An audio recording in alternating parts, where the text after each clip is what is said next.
Hey Shine Living community, we're Jessica and Jill, the Shine Sisters, and this is our Shine Living Room podcast. Each episode, we're bringing you conversations and practices around movement medicine, mindfulness, nutrition, and inspirations to reclaim your power and become our greatest versions as we elevate the energy of ourselves and our planet. So let's dive in to energize, nourish, and awaken together. Supernova. Welcome back to the Shine Living Room. I'm Jessica. And I'm Jill. And we are here today to talk about knowing ourselves through somatic movement. We've been hearing a lot about this somatic movement, and I believe this is because in these times we're living in right now, it is so important to know ourselves. And somatic movement is about that. It's about inner guidance. It's about being able to listen to how we feel, what we need, and it is about inner wisdom. It's so cool because when we talk about somatics, it's really about sensation in the body, and sensation is guidance. So that's really what we want to get through to everyone today, is talk about how that sensation within the body is guidance. So not just moving from our mind, our thinking mind, but moving from the wisdom of the body. So powerful, so powerful. We are the founders of Shine Living Community, and Shine Living Community is all about this work of somatics, and we do this through dance, yoga, meditation, breath work, and even through nutrition and through what we're feeding ourselves. So Jill and I have studied a lot around somatics. I personally, through the yoga practice with several teachers, including the energy codes and Dr. Sue Morter, recognizing that all of yoga is not just about stretching and doing poses. It's actually putting our bodies in these positions to create pathways for the energy to move. So it's bringing mind, body, and breath together to create these pathways. So bringing the practice into a deeper somatic experience has been such an eye-opener, heart opener, and mind opener for me. And my background is through somatic coaching, which I loved really being and learning about these sensations in the body and what they mean and what they transfer into as far as wisdom. But what really spoke to me is when I studied it through dance. So I was trained in many different styles of dance, and for me, it was never about performance. When I was making it about performance, I actually realized I was hurting my body sometimes because I wasn't fully listening. And so for me, it was about really bringing it into how it feels in the body. And so when I lead and I teach somatic movement, it is through breath work, it is through dance, it's through movement, and it's not about what it looks like, it's more about what it feels like. And we're gonna get more into that. So let's do this simple practice together. Let's gently close our eyelids down and start to take some full breaths in and out of the nose through the body. Breathing into the belly and the chest, expanding through the breath into our body and just getting curious.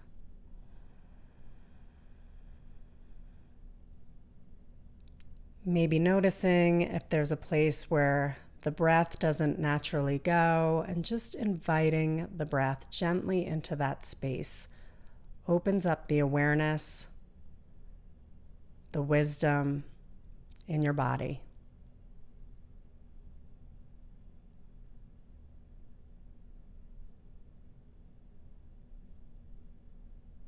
Doing this practice is a practice of presencing yourself inside your body and feeling into sensation.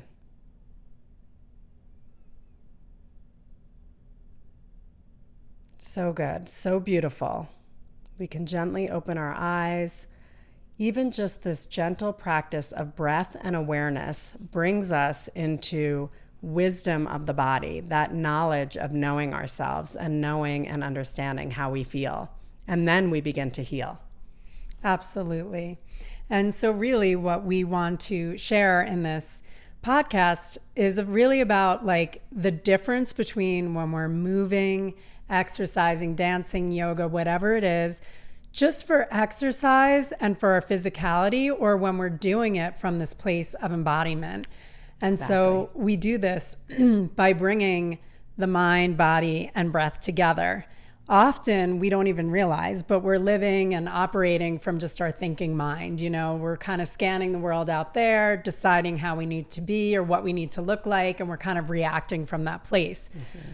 But this somatic experience, when we start to learn and practice how to drop in and feel our whole body, so feel our whole system, we start to operate from a different place, and that's from the inside out. And when we do this, we actually heal our bodies emotionally and physically. We start to tap into a deeper wisdom, this unique, beautiful wisdom that each of us carry. And we start to regulate the nervous system. So getting out of this scanning and fight or flight and into this like deeper, calm, rooted place so that we can feel this safety and this security.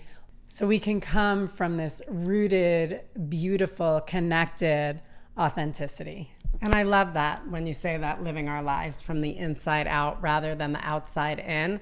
I just really want to land that, because think about, in the state of the world that we're living in, if we're in reactive mode to everything that's happening, it can be very unsettling and very unstabling. But if we're living our life from the inside and really understanding our energy and how to balance our energy and our nervous system through somatic practice, through breath, through movement, we are stabilizing ourselves. And then regardless of what's happening outside, we feel at home inside our bodies. It's such powerful stuff, and we're so passionate about it. And it's why we created the Freedom Movement Method. Exactly. And one of the things I also want to touch on is when we have pain in the body, because so many of us, you know, and I had pain in my body for a very long time.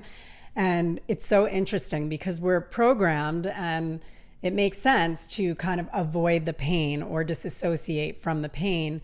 But when we do this, we're actually creating a big disservice for our wellness, our healing, and our true wisdom. And so what we invite through this somatic practice is to actually go into the pain, to meet the pain, whether that's emotional pain, like that can feel like anxiety in the belly, or physical pain, that could be like maybe hip pain or low back pain, and finding time, patience, and presence to sit with that pain, to experience that pain fully. Because the truth of it, it's like that pain almost has like this wanting or this needing for your attention, for your awareness, for your presence, just like we do, you know, when we're acting out or whatever. And so when we meet the pain, it has the time to express, to be heard, and to unfold. And when it does that, we find that we're like getting rid of or releasing the static in our system. And when we release that static, the pain goes away. And it frees up that energy that was in our system that now becomes a new discovery, a deeper wisdom, a new understanding about ourselves.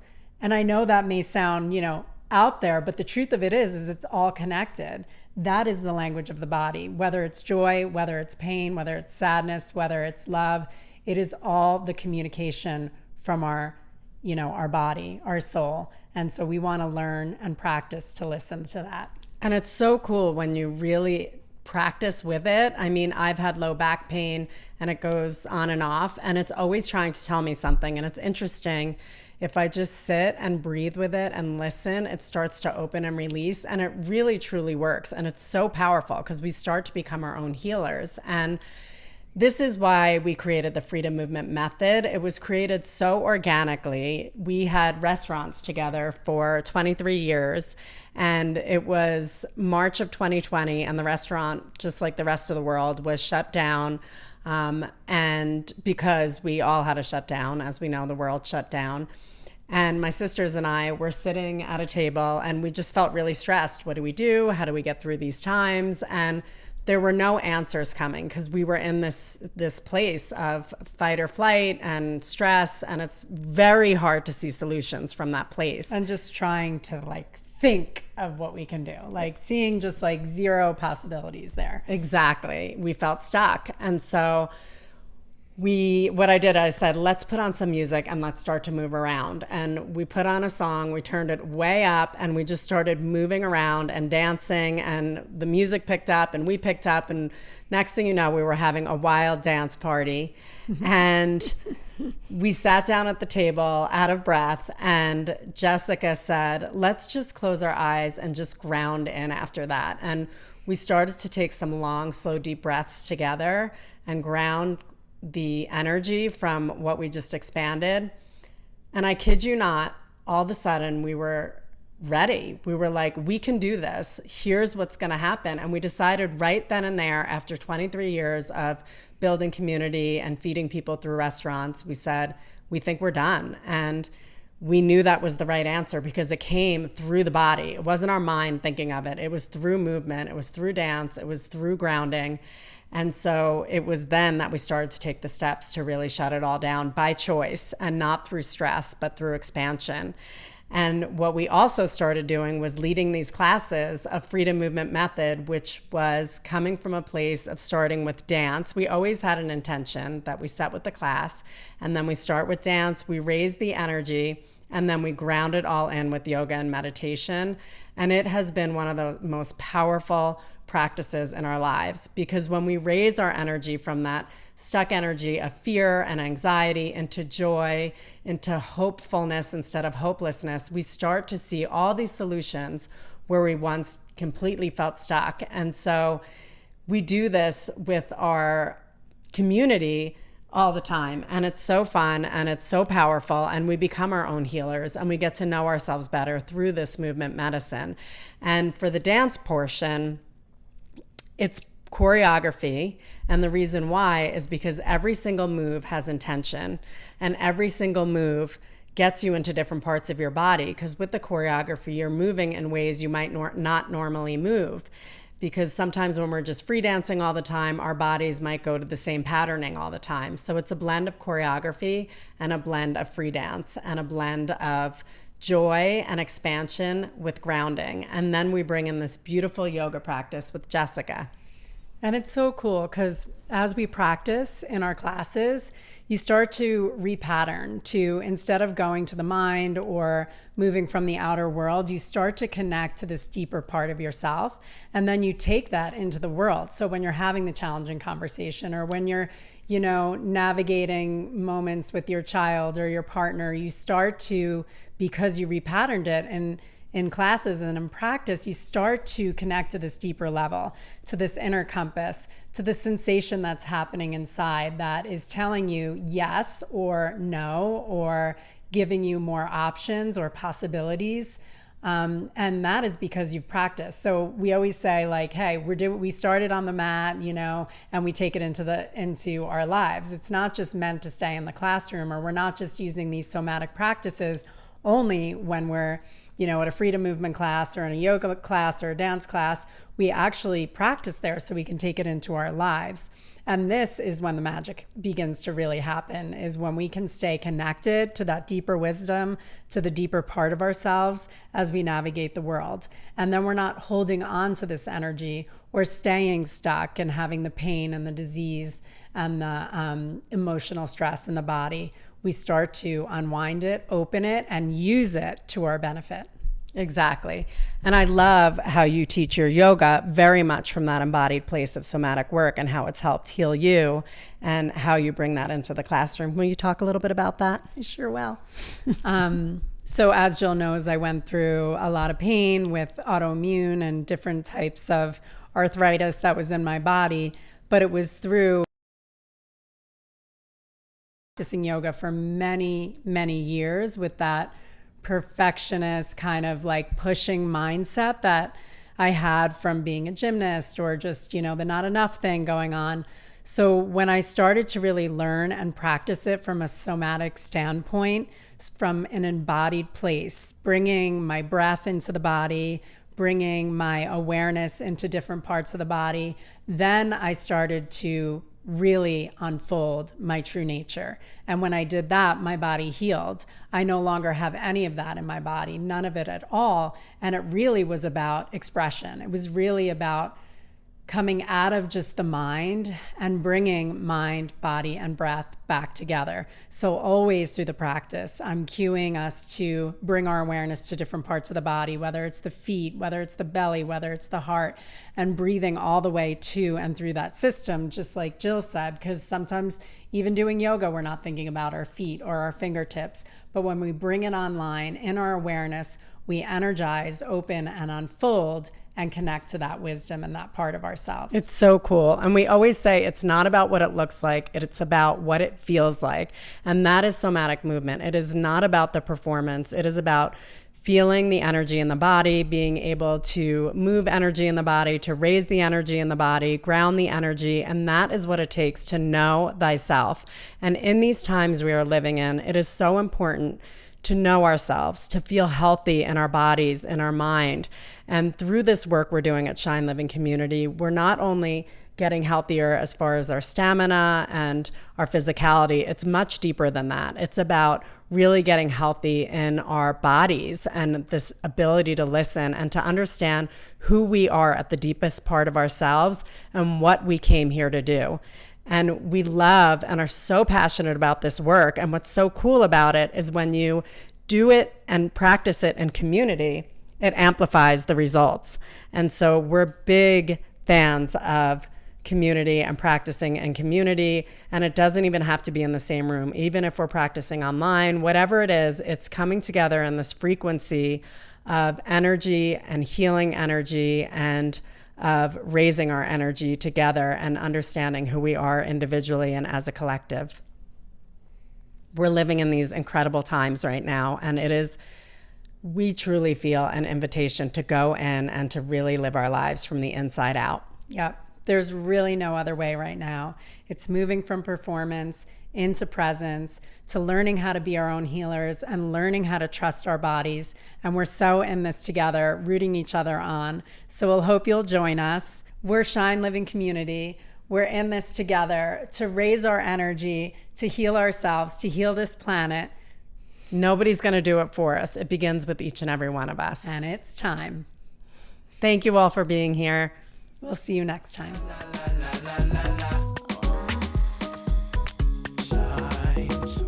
There are tons of ways to join our community and stay connected. Check out our Lifestyle Family Cookbook, Eat, Drink, Shine by the Shine Sisters, available on Amazon or through our website, shinelivingcommunity.com. You can also download our Shine Living Community digital studio app and get a ton of tools, techniques, practices, and classes in dance, yoga, meditation, breathwork, recipes, and nutrition. Check it out for a free 7 days, rent by the class, or get an all-access monthly membership. You can also join our newsletter to get our monthly Thrival Kit, always with a different theme and tools, techniques, and practices to go with it. We look forward to connecting deeper. Thank you for joining us in the Shine Living Room. See you next time.